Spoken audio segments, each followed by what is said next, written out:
Fernández, que ja està amb nosaltres. Cristian, com estàs? Bon dia, Pere. Doncs molt bé. Sí, tot bé? Tot bé, tot descansat, amb moltes ganes de tornar aquí també a parlar amb vosaltres i a compartir cosetes sobre nutrició que sempre ens poden anar molt bé i com ja sabem ens afecten molt més del que ens pensem, al nostre dia a dia, a la nostra vida. Correcte, allò de som el que mengem és veritat. Sí que a vegades hi ha altres connotacions, que no hi entrarem, algun dia podem entrar-hi si volem, però sí que és cert que ens afecta molt. Ens basem en la nostra alimentació, ni més ni menys, no? Exacte, anem d'aquí cap allà amb les nostres coses, amb el cap que portem, amb la rutina del dia a dia, amb les presses i a vegades les coses més essencials que fem i que tenen un molt impacte, a vegades no som conscients de quines són, no? I una d'elles és aquesta, llavors fer aquesta secció considero que és molt important. Jo crec que sí, que és això, aquest punt d'atenció a l'alimentació, si algú encara no el té, jo crec que poc o molt tothom ja ha de tenir un cert punt de consciència sobre la seva alimentació, ha de saber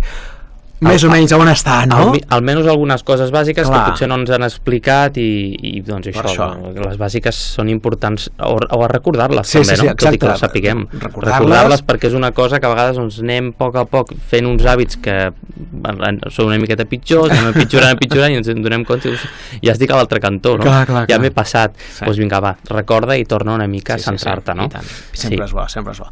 L'entorn no ajuda, també ho hem explicat moltes vegades. Sí, també. La indústria, la societat, el dia a dia, la imatge, les xarxes, no ajuda, No, hi ha un munt d'inputs que rebem a nivell, això, de publicitat, de tot, que no ens ajuden i que ajuden inclús a normalitzar que ha d'estar bé, no? El que fas i que no passa res si et menges això, si no fas tant exercici, una mica si tens hàbits que poden ser més o menys normals, no? I no. L'estiu ja tenim finiquitat, potser l'estiu és l'excusa que tenim molts, i jo m'incloc, no? De l'estiu, ens relaxem molt més, vacances, l'estiu què hem de fer? L'estiu l'hem de disfrutar, aquestes coses que tu al seu dia ja es va donar consells i ja es vas explicar molt sobradament que una cosa no està renyida amb l'altra, és a dir, una bona alimentació també té molt a veure amb el gaudir de l'estiu, no? Totalment. I de fer vacances i sortir, aquestes coses, però potser sí que la gent ara a partir d'aquí està més conscient, no? Ara ve la tardor, ara ja ens hem de tornar a portar bé, no sortirem tant, no hem d'anar a la platja, no? És aquestes falses apreciacions.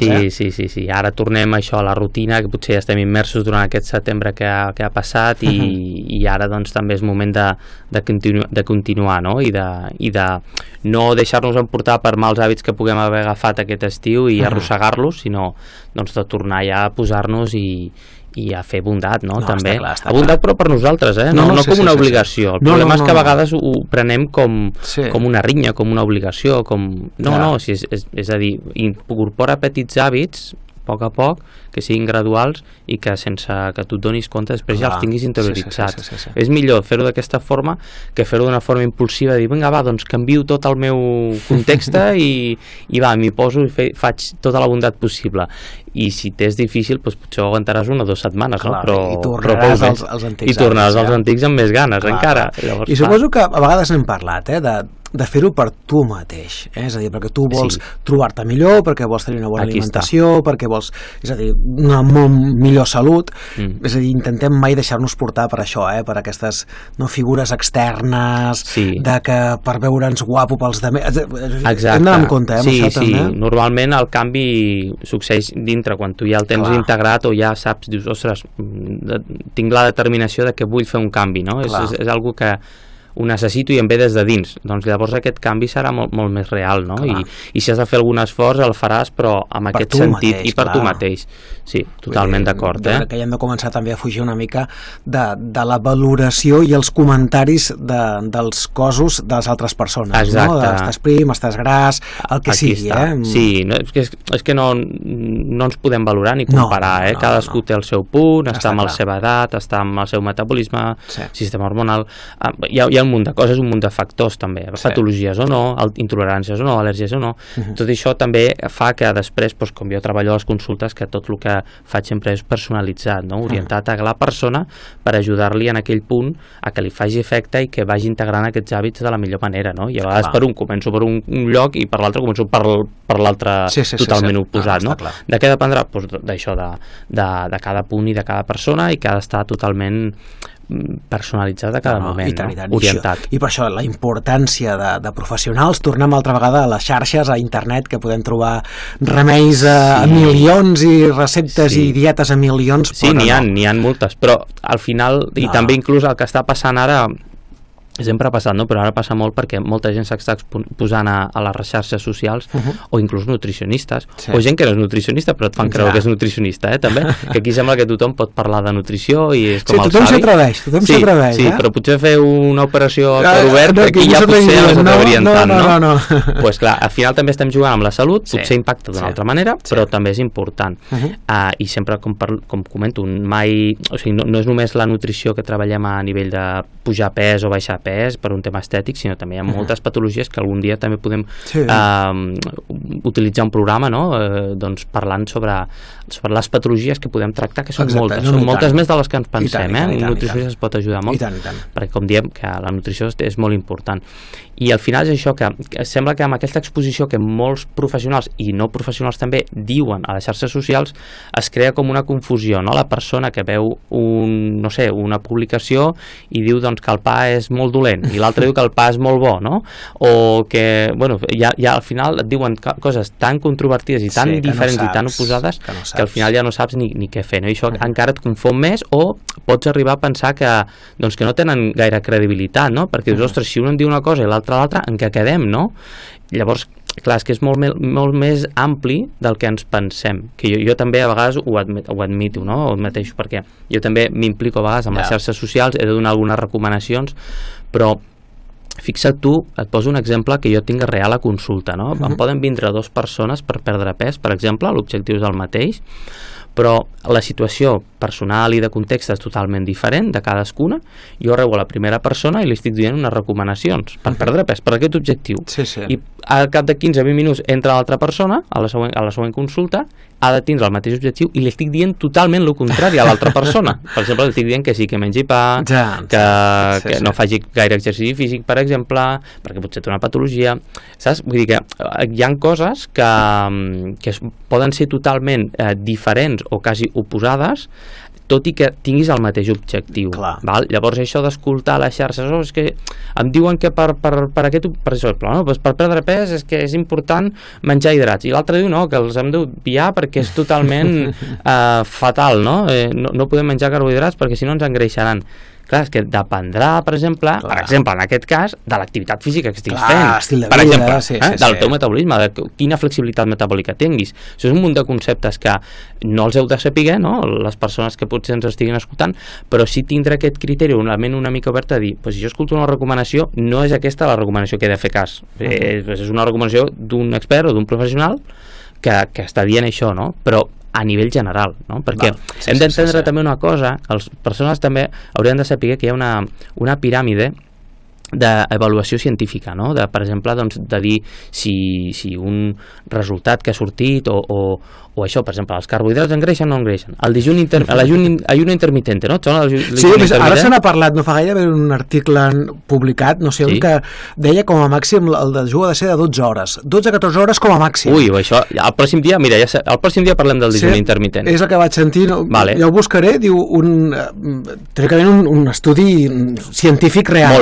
Molt bé. Pues mira, hi ha diferents escales d'estudis, val? El que estic jo fent ara, que és explicar coses, l'opinió d'un expert o d'un professional és, dintre de la piràmide, és la més baixa. O sigui, quan tu escoltes algú que t'està dient una recomanació, has de tindre en compte que és la piràmide més baixa. Després hi ha una altra, a partir d'aquí hi ha diferents, no? Després hi ha la més típica aquesta de es va fer un estudi entre unes persones i una altra i es va donar aquesta conclusió, no? Per exemple, el dijuni intermitent, no? Es va posar 50 persones en un lloc fent dijuni de més de 12 hores i l'altre de 12 hores. Va tindre millor resultat un o l'altre, no? Aquest tipus d'estudis comparatius serien una escala més a dalt. Però quina està a dalt de tot? Quina és la piràmide? La piràmide són les revisions sistemàtiques o els metaanàlisis, que és el que s'estudia tot el que s'ha dit, de tot el que hi ha baix de la piràmide, es fa un estudi, s'analitza de tot, tant el que diuen que sí, com que no. Si, per exemple, diuen que el dijunt intermitente funciona o no funciona, es miraran tots els estudis que diuen que funciona,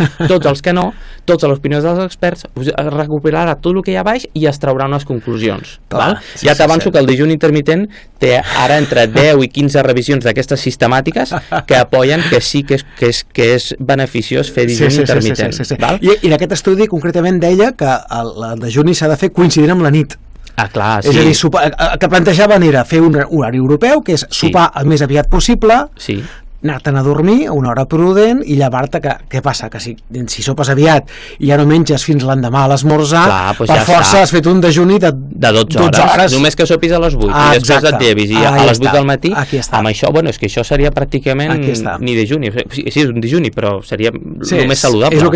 És que justament ara, aquest cap de setmana potser l'he llegit, Clar, però és de lògica, si una persona, per temes o per horaris, acaba sopant a les 10 o a les 11 de la nit i s'ha de llevar d'hora i a les 7 del matí està tornant d'esmorzar, ja veus que aquí, com que hi ha una coherència aquí, que hi ha grinola, no? I dius, ostres, aquí passa alguna cosa. I després aquella persona, amb els anys, si arrossega aquesta conducta, li pot passar una mica de factura, no? Per què? Perquè el cos no està dissenyat per això. El cos realment també espera períodes d'abstinència, també, no? Perquè aquesta abstinència, o amb aquestes hores que no està menjant, es pot reparar, no? Això ho parlarem perquè penso que està molt bé, però això que estava comentant de la piràmide aquesta és important també saber-ho, no? Que hi ha diferents nivells i que a nivells més alts podem donar-li més valor, no? Però als nivells que estem a baix els podem donar un valor més prudencial, no? Tindreu com, mira, he escoltat això, però que no ha de ser això 100% el que marqui, no? Està clar. I després també, que també inclús a mi em passa, no?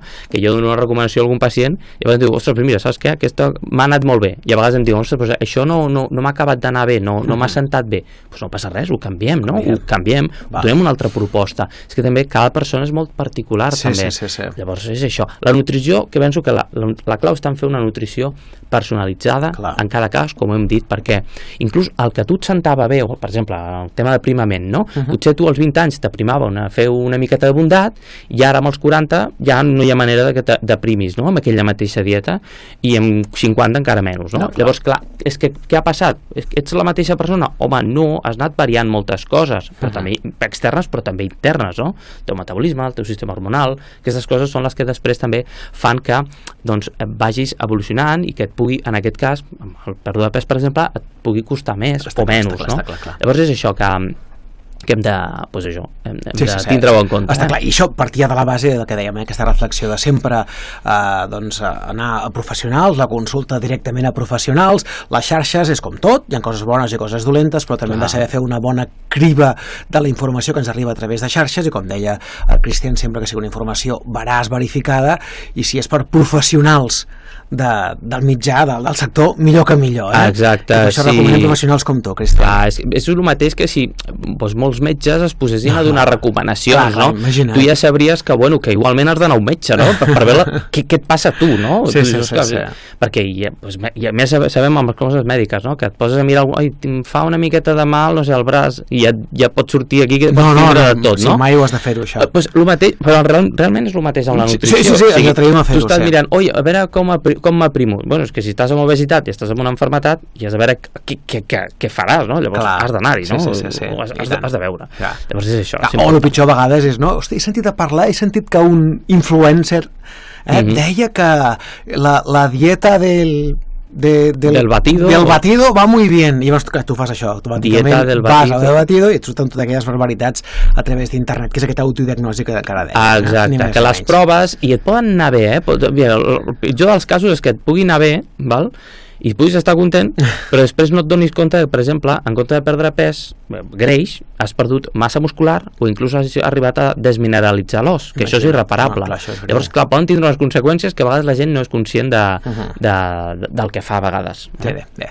Fins ara només hem fet introducció i benvingut a aquesta nova temporada, Cristian, imagina't. Bueno, es presenta forta. Sí, sí, tant que sí, com ens agrada. Perquè, de fet, tu avui ens volies parlar d'esport i d'alimentació esportiva. Sí. No estem parlant de grans elits, ni grans esportistes d'elit, sinó d'aquests bons hàbits saludables que en principi ha de sempre incloure hàbits esportius, no? Sí, moviment, hi hauria el moviment i el que és l'activitat física, però realment si mengem és per poder tindre energia, i amb aquesta energia i aquests nutrients poder moure'ns, no? Poder que el nostre cos pugui respirar, pugui sobreviure, no? I a més fer coses.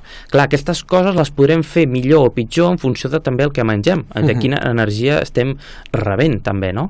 I en aquest cas també, si volem o estem fent algun tipus d'activitat física, ja sigui aeròbica, anaeròbica, qualsevol tipus d'activitat, doncs que sapiguem que també la podem millorar les nostres capacitats físiques i resultats també amb aquests exercicis físics que fem a través de l'alimentació també, és superimportant, no? També. Llavors, clar, també una de les rames que toca la nutrició humana o la meva tasca, la tasca dels nutricionistes, és també aquesta nutrició esportiva, no? Que pot estar orientada a gent que fa simplement córrer, per exemple, o una activitat amateur o inclús ja més professional, no? També. Llavors, clar, inclús fixa't tu, que saps quin tipus de pacients tinc molts cops també per aquest tipus de nutrició? Persones que van a opositar també. Ostres! Gens que han de fer oposicions. Mira, si és un perfil molt determinat, Clar, és molt concret. Bombers, policies... Exacte, aquest tipus de persones s'estan preparant a nivell intel·lectual, no? Doncs per fer aquests exàmens i passar-los, però també són conscients que tenen un tipus de proves físiques que són determinades i són molt concretes i les has de superar, inclús has de tindre la millor nota, no? També. Llavors, clar, hi ha aquesta part teòrica i aquesta part pràctica, i per la pràctica aquesta d'aquest tipus d'exercicis o de proves físiques venen a mi també, no? Venen amb uns mesos d'antelació i el que fem és una preparació, no? Clar, per exemple, identifiquem en quin punt estan a nivell de composició corporal, d'hàbits i tot, i si venen en mesos anteriors podem anar preparant aquestes proves, no? I aquesta nutrició, per exemple, si la persona ha de guanyar més pes perquè necessita aquestes proves físiques necessiten més força, no? Doncs això, els preparem guanyant més massa muscular, o si tenen més greix els baixem, o sigui, millorem aquesta composició corporal perquè el dia de la competició o de la prova de física estiguin al pleno rendimiento, no? Sí, i hi ha una preparació, inclús també el que els hi oriento, també amb qualsevol persona, de com entrenar, ja no només entrenar a nivell físic, no, les proves, sinó com entrenar-nos a nosaltres a nivell metabòlic. El nostre metabolisme, com el podem entrenar, perquè si tu tens menys energia i fas exercici, puguis tirar d'altres reserves, i si no, si tens moltes reserves, rendir també bé. O sigui, rendir en qualsevol escenari. L'ideal és tindre el cos preparat, que això és el que faig després, es preparo a les persones esportistes a que el seu cos no només treballi en unes condicions, sinó que pugui treballar en diferents condicions i el cos rendeixi sempre reaccioni correctament, perquè al final, ara estàvem parlant per exemple de les oposicions, però traslladem-ho o ampliem-ho a qualsevol àmbit de l'exercici físic, ja sigui simplement anar a caminar a la muntanya, córrer, fer bicicleta,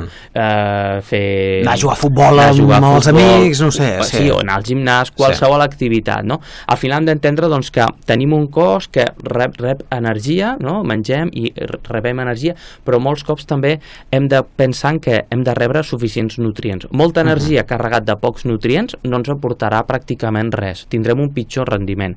Mentre que si tenim molta quantitat de nutrients amb l'energia necessària, aquí sí que estarem ja jugant amb un bon nivell, no? Estarem ja aportant totes les vitamines, tots els minerals que el teu cos necessita en moments d'estrès i de rendiment, no? Que el cos necessita. Llavors, un cop tu tens aquests nutrients aplicats, que has menjat, has de saber també de quina forma el teu cos anirà subministrant aquesta energia, no? Hi ha els macronutrients que ens poden sonar, no? Els carbohidrats, les proteïnes, els greixos. Doncs el nostre cos és capaç d'anar processant o anar donant aquesta energia per fer aquesta activitat en aquestes fases, no? Primer tindríem aquests carbohidrats, també que hi ha simples i més complexes, després tindries que ja quan s'acabin aquestes reserves passaríem a cremar el que és el greix també, greix corporal, que també tenim, que en aquest cas un gram de greix serien 9 calories, no? I més o menys aproximadament en 1 quilo de greix corporal que tenim al nostre cos podem alliberar 7.000 calories. Ostres. Imagina't la quantitat de calories que tenim reservades al nostre cos. Un quilo són 7.000 calories. Mentre que 1 gram d'hidrat de carboni, que hem parlat abans, són 4 calories i 1 gram de proteïna serien també 4. Llavors, el greix és el més calòric, també a l'alimentació quan mengem, però també és el que ens dona també molta quantitat d'energia si el nostre cos és capaç d'agafar d'aquestes reserves perquè tu facis aquest exercici físic, no? I a més milloraràs la teva composició perquè aniràs cremant greix corporal. També. Fins ara sempre ens han explicat que el principal per cremar energia i per fer esport eren els hidrats, no? Sí. Jo que vinc de la branca de l'atletisme i que he corregut durant molts anys, abans sempre havies de menjar pasta, no? Inclús, ara no sé si es fa, però a les curses es feia el party pasta. Vale. És a dir, les curses organitzades, doncs el dia abans hi havia com una festa de la pasta i tu anaves allà i podies menjar un plat de pasta per fer càrrega d'hidrats. Aquí està, aquesta és la paraula, molt bé, una càrrega d'hidrats, i encara es fa, vull dir... encara hi ha les party-pasti aquestes, no ho sé si estan aquestes parties, però de debò es deia així, es deien party. La Marató de Barcelona, doncs el dia abans tu anaves a buscar el teu dorsal, que sempre has d'anar a buscar el dorsal abans, en principi, i llavors tu, doncs mira, hi havia la party-pasti i amb el dorsal et donaven un plat de pasta i tal, i podies allà fer com un dinar de germanor amb altres corredors menjant pasta. Pues en realitat ja es fa bé, perquè depèn de cada context del que parlem, perquè jo a vegades sí que entreno a les persones o que entrenin amb un nivell de carbohidrat baix perquè els ajudi a cremar greix i millorar la seva composició, però quan volem fer una prova o un rendiment, aquí sí que hi ha d'haver un factor que ha d'estar ben carregat, no? Una pila, una bateria que ha d'estar plena i carregada. Què és? És el glucogen muscular, val? Glucogen muscular i glucogen hepàtic. Perquè ens fem una idea, aquesta paraula tècnica, ens hem d'imaginar doncs, que als músculs i al fetge tenim com una pila, val? Llavors aquesta pila és la que utilitzarem per fer aquest exercici físic, és el glucogen muscular. Si està ple, tu tindràs la pila carregada i podràs fer exercici. Com es recarrega aquest glucogen muscular? Doncs fent aquesta pasta, recarregant carbohidrats en la ingesta anterior, principal. Per exemple, si entrenes si tens la prova pel dematí o fas una activitat física pel dematí, el millor és que la nit abans ja facis, per exemple, això, un plat d'arròs, un plat de pasta, una carn acompanyada d'unes patates, per exemple, o sigui, posar alguna de carbohidrat, sempre barrejat amb proteïna, evidentment. Però, exacte, hem d'anar amb una quantitat de carbohidrat, en aquest cas complexa, com pa, pasta, arròs, patata, inclús si és la versió integral, doncs bé, si us senta bé, no hi ha cap problema, però hem de fer aquesta recàrrega de glucogen perquè tinguem la pila aquesta carregada, perquè tinguem una bona quantitat d'energia. I això no ha canviat, Dic que a vegades també, ara veig que, i ara també suposo que en parlarem també, sembla que la proteïna està desbancant tot això, perquè el que estic veient molt en general, amb l'esport en general, és que ara el que s'ha de consumir abans de fer activitat esportiva és la proteïna, no? És com si la proteïna hagués passat per davant dels hidrats. Ja, però penso que no, penso que al final és coherència. Si tu després de l'exercici físic desgastes a nivell muscular per l'activitat física que hagis fet, tu l'has de reparar, i la matèria prima del múscul, que és la proteïna.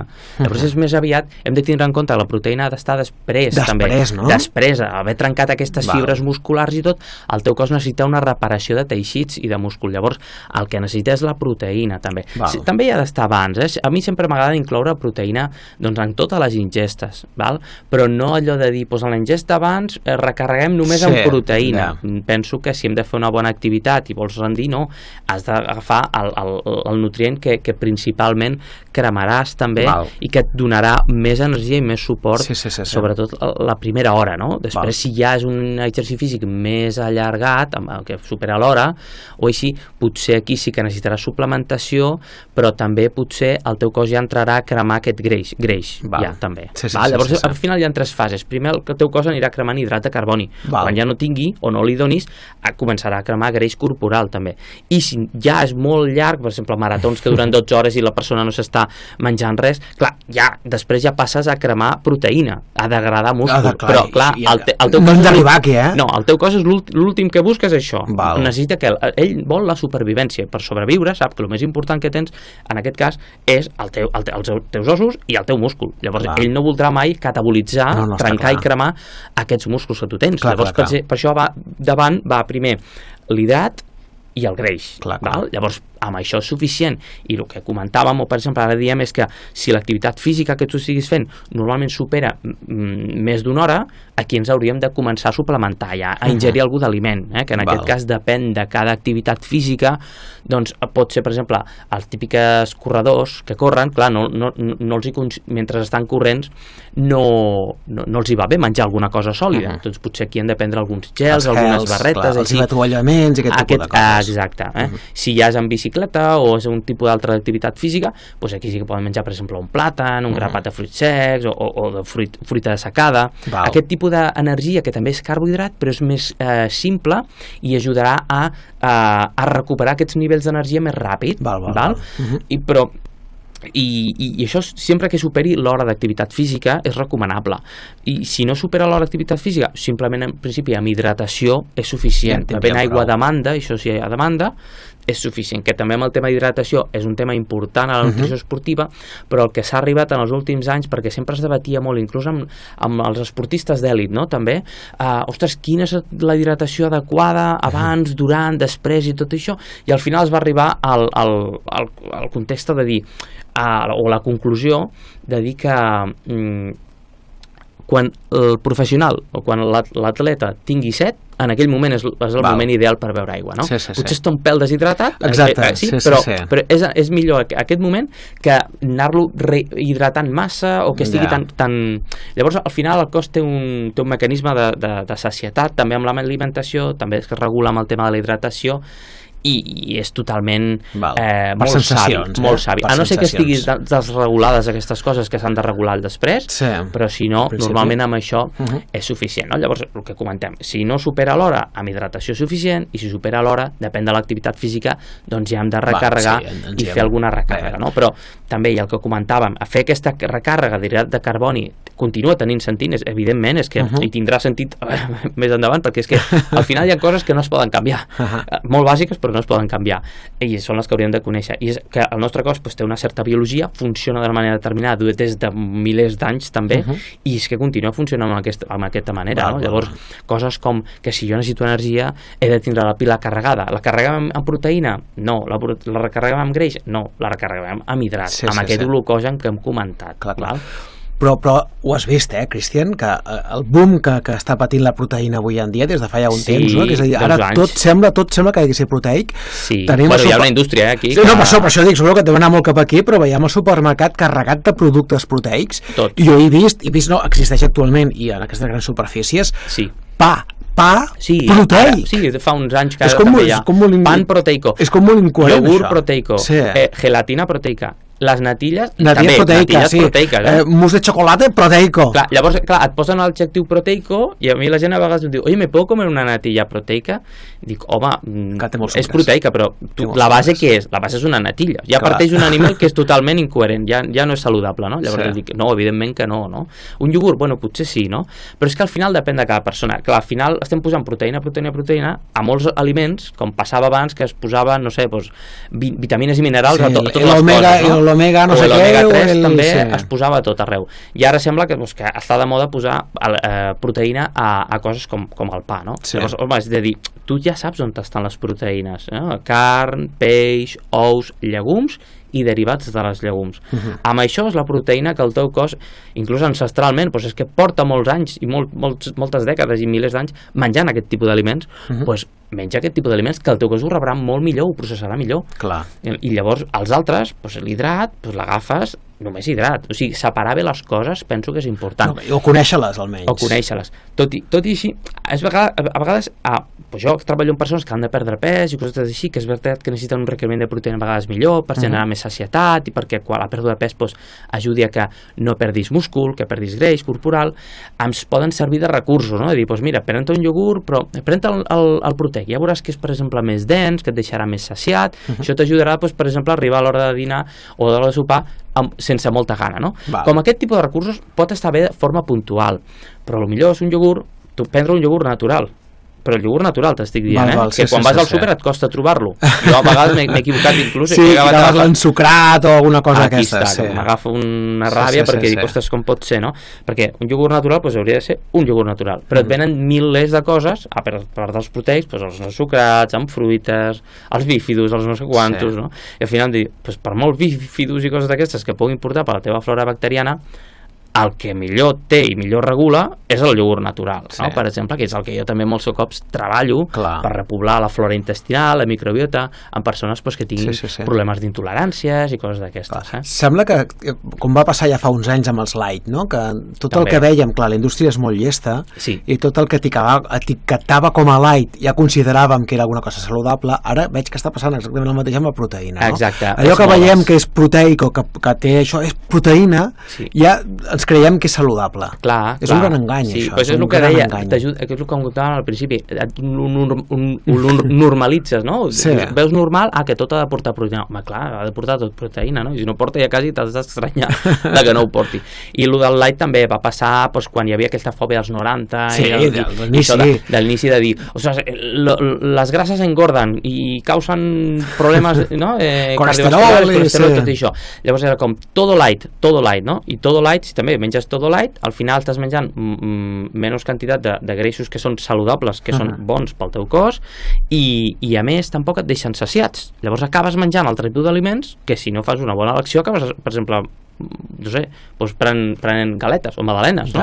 Però m'he pres aquest iogurt que era light, ojo, d'aquest servei. Sí, això és molt comú, si has de passar gana, no? Llavors, a vegades fem aquestes incoherències que tampoc ens donem compte i va bé, doncs això, anar-les recordant, no? I dir, bueno, si jo necessito proteïna, evidentment que és important tindre-la, jo normalment la poso i m'agrada posar-la en cada ingesta, també. Per què? Perquè el teu propi cos necessita aquesta proteïna per anar a mantenir el múscul. I sobretot, en l'activitat física, posar-la després, no? Com un reparador o un recuperador. Tampoc fa falta, com es deia al gimnàs, de dir, acabo de fer la sessió i ja m'estic prenent el batut proteic, no? Ja de cop, que si no ja començo a catabolitzar i coses d'aquestes, no? No passa res, s'obre una ventana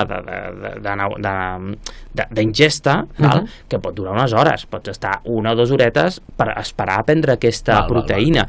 Tu imagina't que abans els nostres ancestres es movien, caçaven, corrien, perseguien i que a la mitja hora havien de prendre aquest batut de proteïna, per exemple, no? Tu veus que això no, i estem aquí, encara. Sí, hem pogut evolucionar, gràcies a Déu. Hem pogut evolucionar, no?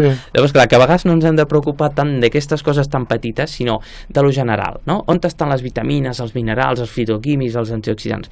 Verdures, també fruites, verdures, no? I a les proteïnes i els greixos, no? Després, la massa muscular, no? Per mantenir-la, doncs això, proteïna, com hem parlat, carn, peix, ous, llegums, derivats de les llegums també per aquestes persones veganes o vegetarianes també, i després en funció de l'activitat física que estiguis fent posaràs més o menys carbohidrat, no? Més o menys carbohidrat, que aquest carbohidrat és sempre més recomanable que el posem en forma de verdures, de fruites també, i de carbohidrats complexes com pa, pasta, arròs o patata, en principi en les seves versions integrals, en principi, que si hi ha persones que tenen problemes digestius, això ho han de consultar, no? Evidentment.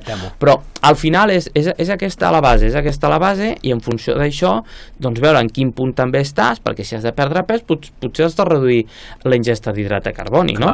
O traslladar-la, canviar-la, en comptes de posar tant hidrat de carboni de pa, pasta, arròs, patata, posar-la més de fruita i verdura, per exemple, que té més nutrients, més vitamines, però té menys quantitat d'energia i et deixa més saciat, no? Llavors al final també juga amb aquesta densitat energètica que es diu, no? Que tu pots posar aquí un plat de pasta petitó i tindrà, per exemple, m'invento 500 calories, però per fer un plat, una amanida amb 500 calories potser has de posar una amanida gegant, no? Què jugues? Jugues amb el volum. Clar, coses que tenen molt de volum i són poc calòriques, doncs et saciaran, seran molt més saciat i et podran, per exemple, ajudar a perdre pes. Mentre que si has de guanyar pes, perquè és el teu objectiu, no t'interessarà tant per aquests aliments a nivell energètic, sinó sí per un tema nutricional, no? Per aportar nutrients, però no per un tema energètic. Llavors t'interessarà més posar coses com plats de pasta o arròs o patata, amb oli, per exemple, que és més calòric, no? Amb greixos, no?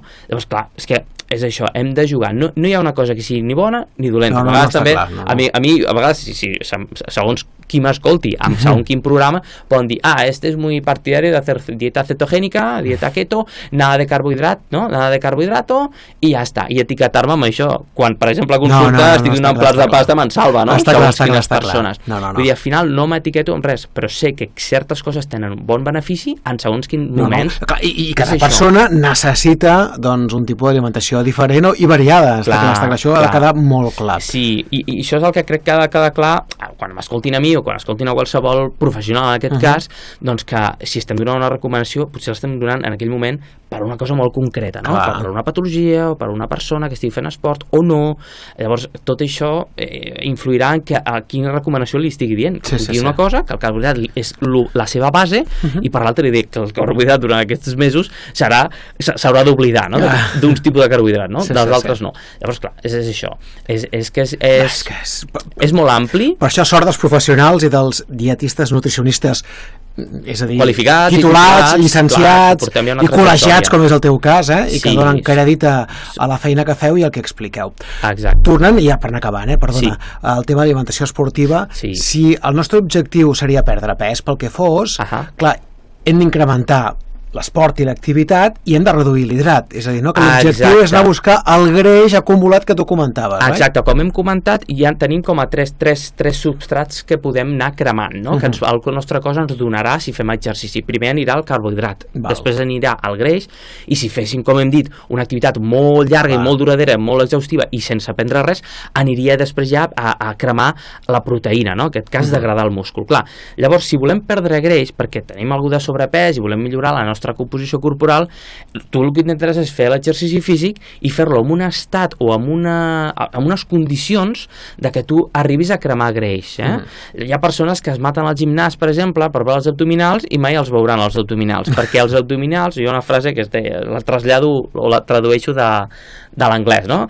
Que deia alguna així com que els abdominals no es fan al gimnàs, es fan a la cuina, es fan tindre una bona alimentació, no? Llavors, si tu vols cremar aquest greix corporal, tu has d'anar a cremar greix quan vas a fer exercici físic. Llavors t'interessa tindre o menjar menys quantitat de carbohidrat, inclús et diria, en algunes situacions, entrenar en un estat o en un moment més propici. En aquest cas, et poso un exemple. Tu pots anar a entrenar o fer qualsevol activitat física, per aquest cas, a perdre pes, i dir, doncs mira, em prenc un plàtan, per exemple, o un grapat de fruits secs, i em vaig a entrenar, no? I et diré, bueno, molt bé, però tu si vas a entrenar, què estaràs cremant primer? Estaràs cremant aquell plàtan, estaràs cremant aquells fruits secs, estaràs cremant el que acabes de menjar, fa 1 o 2 hores, no? Llavors, l'ideal és anar amb unes condicions, primer, baixa quantitat dintre l'alimentació general, baixa quantitat d'hidrat carbònic, de pa, pasta, arròs o patata, sí que pots menjar alguna de verdures o fruites, en aquest cas sí, però baixa quantitat d'aquest hidrat carbònic. Tindre el glucogen o la pila buidada. Llavors, si ja la tens buidada, aniràs més fàcilment a cremar aquest greix corporal. I el podem tindre amb aquesta alimentació, i després també, al moment on fem l'activitat física, es poden dur 2 condicions. Una, entrenar en dijuni, que no hagis menjat res des del dia anterior, des de la nit, llavors han passat moltes hores i ja el teu cos ja no té res a la sang. Llavors d'on tirarà? Si no té el sopar, ja no té el sopar. D'on tirarà? Tirarà de les teves reserves més fàcilment. Entraràs més aviat en aquesta catabolització dels greixos, val? I després l'altra condició, si no pots entrenar en dijuni, seria fer-ho 3 o 4 hores després d'haver ingerit alguna cosa, no? O sigui, amb l'estómac buit de fa ja 3 o 4 hores. Això també t'ajudarà el mateix, a que si vas a entrenar per la tarda, a les 7 de la tarda, i l'última ingesta l'has fet a les 2 del migdia, doncs ja han passat aquí unes 4 o 5 horetes, i llavors aquí ja és un moment més propici també perquè tu quan vagis a fer activitat física, qualsevol tipus d'activitat física, t'ajudi a agafar més aviat i més fàcilment del greix corporal que tens acumulat. És complexa, És complexa, això és una cosa que jo t'ho explico ara de carrerilla, però la persona ho ha d'anar entenent i, evidentment, segons quina persona, segons quin context. Les recomanacions que jo dono aquí són molt generals, però les que dono, per exemple, a consulta són la recomanació orientada a aquella persona concreta, a la persona que necessita en aquell moment. Està clar. El que sí, jo crec que la base de tot plegat, i sempre ho destaquem, i que avui podem tornar a fer-ho ja per anar, ara sí, ja acomiadant-nos, és la necessitat de fer qualsevol tipus d'activitat Sí. Si és esportiva, de forma regular, millor que millor, però no ha de ser ni impactant ni intensa, és a dir, simplement un estil de vida prou saludable i que dins d'aquests hàbits també hi hagi, doncs, alguna d'activitat. Exacte. La paraula seria moviment versus activitat, no? Potser el que hauríem d'haver dit al principi, però moviment és el que feien els nostres antepassats, els nostres ancestres, no? Ells no estaven dient, mira, he de fer una hora d'activitat física, posaven a fer flexions, abdominals, sentadilles, això no ho feien. Què feien? Caminar, moure'n, tapaven, es penjaven d'aquí, d'allà. Aquest tipus de moviment és el que el nostre cos realment està dissenyat i necessitat, i és el que, si no estem fent, és el que hauríem de fer primer. I després, si no, hauríem de fer aquesta activitat física. O en persones que no es poden moure perquè tenen 8 hores que estan treballant a l'oficina, aquestes persones sí que serà necessari fer activitat física, ni que sigui una hora, no? Diària o 3 cops a la setmana, o començar, si la persona no està fent res, que comenci de 0 a 1, ja és molt, més que de 1 a 2, per exemple. Llavors, és important, però et poso una reflexió. Una persona es pot estar, et poso 2 contextos, amb qui et quedaries? Et quedaries amb una persona que es mou molt al llarg del dia, que es mou, va d'aquí cap allà i fa moltes coses, o una persona que fa 1 hora al dia d'activitat física al gimnàs i està 23 hores sentat, assegut i reposat. Clar, què ens diu la coherència? Que és millor que hi hagi moviment. Que si hi ha moviment, afegeix activitat física. Si no tens res de moviment pel treball o pel que sigui, fes activitat física, però que l'activitat física no ha de ser el motiu principal. Primer ha de ser moviment. Tindre moviment i a partir d'aquí ja portem aquesta activitat. I com hem parlat, si tenim una bona alimentació, una bona nutrició, veurem que millorarem el nostre estat mental, el nostre estat físic també, tot. Està més clar. I si després algú vol anar més enllà i ja per afició, per ganes o per voluntat vol fer maratons, triatlons, que sigui, ja és cosa seva, però això ja és un extrem, això ja és una altra cosa. Sí, però també està bé. No, i tant, endavant. I la nutrició aquí també és superimportant. I dins de l'entreno diari i dins de la preparació de qualsevol activitat esportiva de rigor, per suposat que té que haver-hi també una bona alimentació, un bon ordre de l'alimentació. Sí. Important. Que bé. I per això tornem a dir, ja hem dit que és importantíssim contactar amb els professionals, nutricionistes, dietistes. Tu ets el nostre de capçalera. Sí, estem aquí. Nosaltres recomanem al Cristian, si algú que ens escolti vol... És que estic aquí al Vendrell. Qualsevol persona que ara que ens pugui estar escoltant del Vendrell i del voltant també, que ve gent del voltant també de per aquí aquesta zona, doncs que sàpiga que també estic aquí passant consulta, que molt fàcilment em poden trobar picant al buscador Cristian Fernández, nutricionista, o nutricionista Vendrell, i ja els hi sortirà la meva informació. Fantàstic. Amb la meva cara i tot. I les xarxes i tot plegat, també. I les xarxes i més, però bueno, que això, que el buscador és important. Sí. Cristian, gràcies. A vosaltres. Ens retrobem el primer dilluns de novembre, ja. Molt bé, perfecte. Que vagi bé. Igualment. Adéu-siau. Adéu.